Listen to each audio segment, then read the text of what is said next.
Baik, Assalamualaikum warahmatullahi wabarakatuh. Saya Syaiful Anwar, NIM 18 12 0594. Tema tentang UI UX dashboard Ami Kongguan menggunakan pendekatan HCD. Langsung saja ke penjadwalan, yaitu agenda minggu ini yaitu melanjutkan agenda yang kemarin, yaitu untuk membuat kesimpulan, yaitu dengan cara menghitung hasil wawancara menggunakan Google Docs yang sudah dilakukan kemarin. Nah, pada Google Docs sudah terpenuhi 36 responden. Lalu cara menghitungnya, saya menggunakan data tools diagram yang saya download dari web resminya.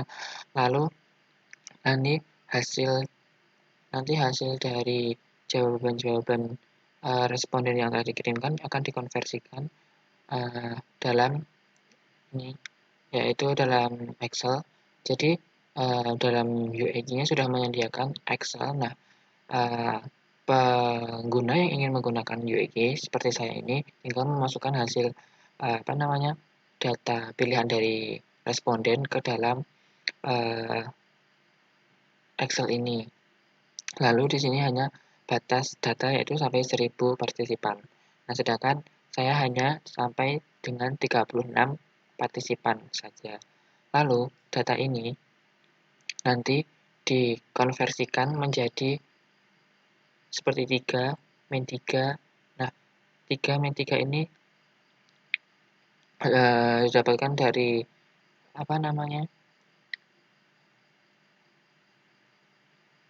dari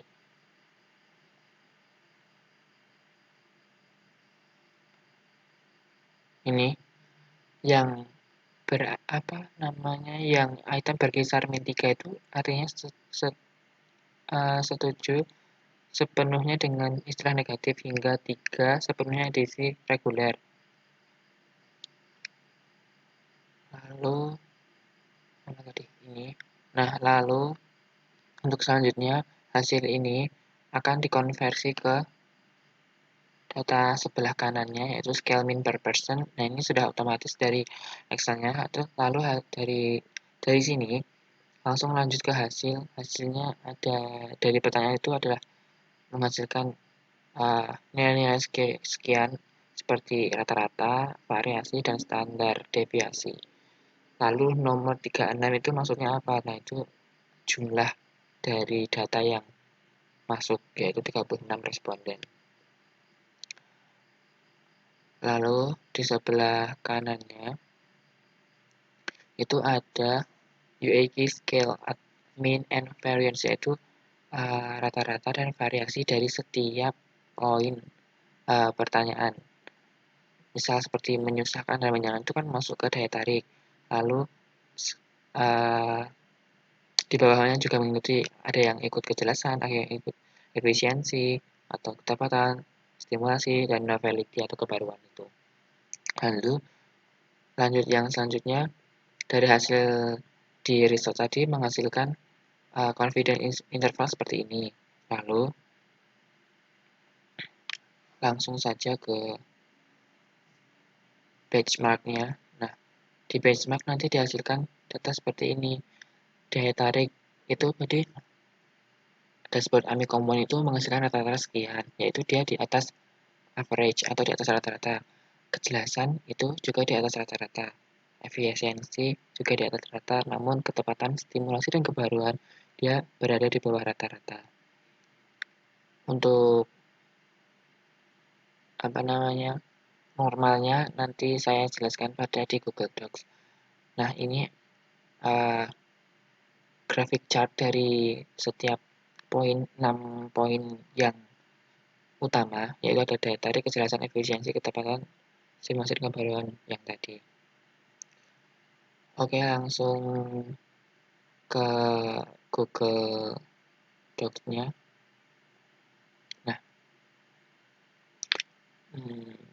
Nah, dalam Google Docs-nya saya berikan bukan contoh sih, patokan kalau hasil rata-rata dari penelitian yang baik itu seperti apa sih, atau patokan rata-rata dari metode ini tuh berapa. Nah, untuk mendapatkan excellent itu si atraktif itu harus mendapatkan skor lebih besar dari 1,75. Berikut yang selanjutnya. Untuk good, above average, below average, dan bad. Lalu, nah ini pengertian atau penjelasan dari excellent sampai bad itu apa. Nah, excellent itu produk yang dievaluasi termasuk di antara 10% yang terbaik. Lalu, good itu 10% dari hasil benchmark. Lebih baik daripada produk yang dievaluasi, yaitu 75% hasilnya lebih buruk. Dan sampai bad, demikian. Lalu untuk nilai rata-rata dan deviasi standar dalam tanda kurung dari skala UEG dalam kumpulan data tolok ukur adalah sekian, daya tarik 1,4, standar deviasinya 0,64 hingga sampai ke orisinilitas. Orisinilitas ini sama halnya seperti novelty dan kebaharuan dalam bahasa Indonesia. Lalu, data dari 36 responden. Data dari 36 responden ini dapat diakses melalui ini bit.ly questionnaire dashboard Amikom1. Lalu, data-data yang masuk tadi saya masukkan ke Google Docs yang menghasilkan seperti ini. Nah, dari data ke-36 responden ini ditransformasi. Nah, transformasi itu adalah data yang ditransformasikan urutan istilah positif dan negatif untuk suatu item diacak dalam kuesioner. Per setengah dimensi item dimulai dengan positif dan setengahnya dengan istilah negatif. Nah, hasilnya jelas seperti ini. Nah, lalu dari hasil tersebut, sama seperti yang di Excel tadi, akan menghasilkan seperti ini. Nah, data ini akan menghasilkan nilai rata-rata. Nilai rata-ratanya adalah sebagai berikut. Lalu, ini adalah grafik chart yang poin 3 atau yang 3 poin tadi. Lalu, yang ini adalah benchmark-nya dan grafik chart. Nah, kesimpulan yang dapat diambil yaitu adalah ini dari gambar tabel di sini yang menghasilkan daya tarik dari dashboard Amikom1 itu adalah rata-rata 1,39, yaitu di atas rata-rata. Daya tarik itu merupakan atraktif, yaitu kesan keseluruhan produk. Jadi kesan keseluruhan produk dashboard Amikom1 ini di atas rata-rata. Lalu ke bawahnya yaitu kejelasan. Kejelasan atau dalam bahasa Inggrisnya perspicuity, yaitu adalah kemudahan orang untuk mengenal si produk tersebut. Nah, dalam hal ini dashboard Amikom1 mendapatkan nilai rata-rata 1,60, yaitu di atas rata-rata. Selanjutnya, efisiensi. Efisiensi merupakan dapatkah pengguna menyelesaikan tugas mereka tanpa usaha yang tidak perlu. Misalnya tuh cepat atau lambat, efisien tidak efisien, terorganisir atau berantakan. Nah, dalam hal ini, si dashboard Amikom1 mendapatkan nilai rata-rata 1,28, yaitu comparison to benchmark-nya adalah di atas rata-rata. Lalu, untuk ketepatan, stimulasi, dan kebaharuan itu dashboard Amikom1 masih di bawah rata-rata. Untuk ketepatan, itu tuh apa sih? Ketepatan itu tuh pengguna merasa mengontrol interaksi atau bisakah dia memprediksi perilaku sistem seperti tidak terduga dan dapat diprediksi, aman, tidak aman, memenuhi ekspektasi atau tidak. Nah, kalau yang stimulasi itu adalah apakah si dashboard Amikom1 itu menyenangkan dan memotivasi pengguna produk,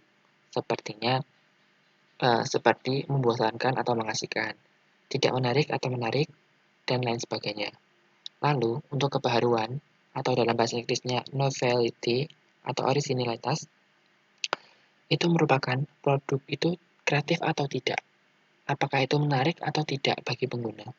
seperti ada 4 item dalam kebaruan, yaitu tentang berharga atau tidak berharga, memotivasi, tidak memotivasi, tidak menarik, menarik, dan membosankan atau mengasyikkan.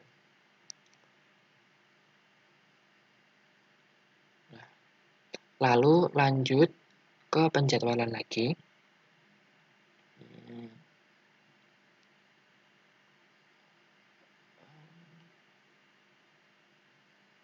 Oh ya, yang tadi sudah dijelaskan di sini, apa namanya, yang pengertian atraktif atau dalam bahasa Indonesia itu adalah daya tarik ya, tadi sampai novelty atau originalitas atau kebaruan lah. Nah, sudah dijelaskan di sini. Lalu lanjut lagi ke penjadwalan. Nah, ternyata di penjadwalan juga ideation atau membuat rancangan dan melihat beberapa referensi serta mengembangkan kreativitas dengan ATM. Nah, lalu masuk yang ke ideation, yaitu membuat rancangan. Di sini sebenarnya di minggu kedua Desember, namun karena ini cuma membuat rancangan dengan melihat beberapa referensi dan mengembangkan dengan cara kreativitas inovasi ATM, ini saya pada agenda yang ini saya juga sudah melihat beberapa referensi di internet seperti gambar-gambar yang saya tunjuk dan tampil di layar, dan saya melihat beberapa referensi yang ada di Instagram.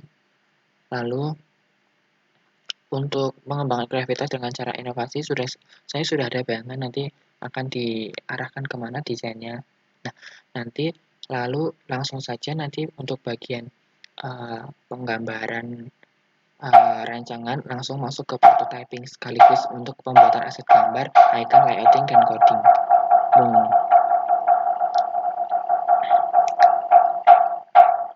Mungkin itu saja yang dapat saya sampaikan kali ini. Kurang lebihnya mohon maaf. Wassalamualaikum warahmatullahi wabarakatuh.